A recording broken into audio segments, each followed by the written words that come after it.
Hey, come see us on tour. I'll be in Davenport, Iowa, Las Vegas, Nevada, Chicago, Illinois, and Grand Rapids, Michigan. Go to jimmydore.com for a link for tickets.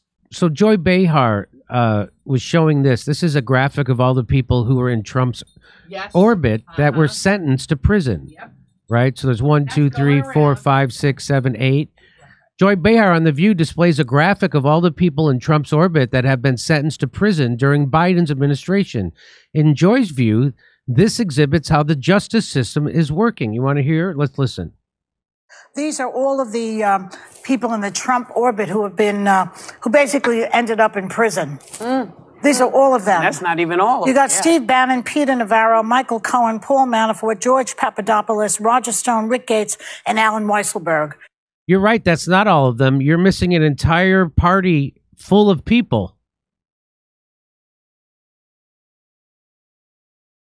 That party's called Democrats. Okay, here we go.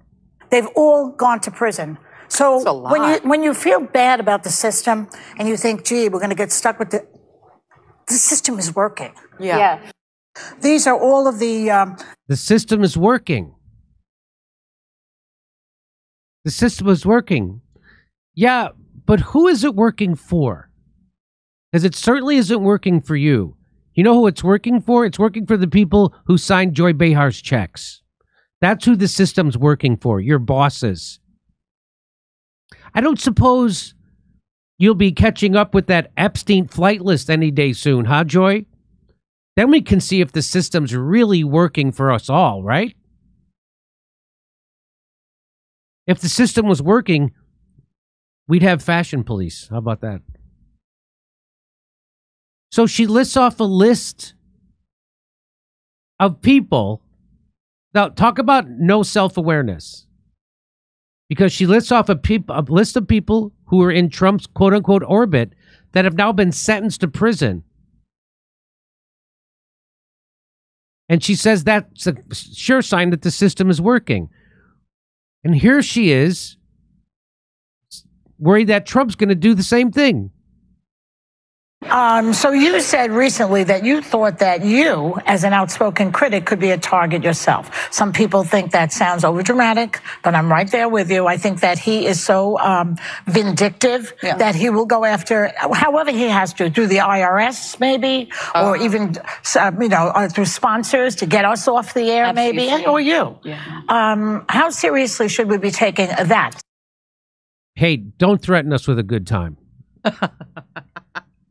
First of all, he's not going to pull anybody off the air. The only thing getting pulled right now is The View yanking America like a quickie hand job. He's going to go after us. Mm-hmm.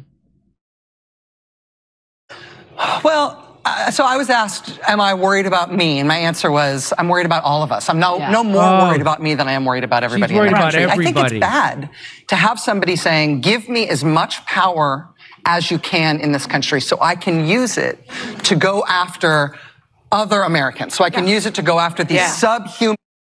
You mean like all the people who ran on prosecuting Trump? You mean like all those people? Give me the power. Letitia James, she ran on imprisoning Trump. So did Alvin Bragg. And now they're prosecuting him. Huh? Joe Biden, what? You're doing the exact thing. This is stunning to me. And they're indignant about it. They're the exact thing they're claiming to hate and be afraid of. And internal enemies, and I'll destroy them. Yeah. Like, that's just not a good system for any. That's not a good system. I know. That's the system that you're cheering. Joy Behar was just cheering on in the previous segment.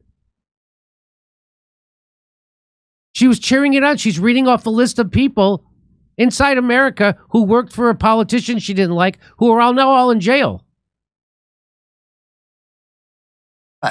And I don't think anybody's safe if that's the sort of basis on which he wants to get more power. Well, remember when Nixon had an enemies list? That was a proud moment for a lot of people if they were on the enemies list. Maybe we need to turn it around like that.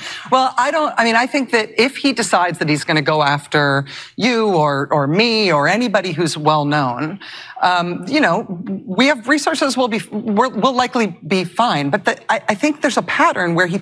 Well, what about Donald Trump? 92 felony indictments of a former president not over war crimes, which every president in my lifetime is a war criminal.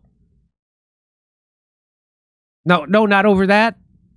Not over starting an illegal war, killing 1 million people like George Bush did. Not over illegally bombing Libya, turning it into a failed state with open slave markets. He literally remember when Joe Biden said that Donald Trump's going to put black people back in chains? Guess who did that? Joe Biden and Barack Obama and Hillary Clinton. They literally took Libya, the most successful country in Africa, turned it into a failed state they put black people back in chains for real. Russell Dobler pointed that out. For real. Guess who put black people back in chains? Remember when Joe Biden said that he's going to put black people back in chains?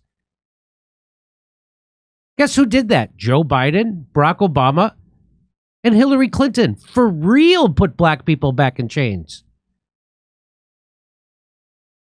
Picks out individual people and effectively terrorizes them. There's Stormy Daniels wearing a bulletproof vest to get into the courthouse, right? Once you have it's political ridiculous. Violence, Stormy Daniels, who even Bill Maher pointed out, lied about Donald Trump, lied under oath, lied about him.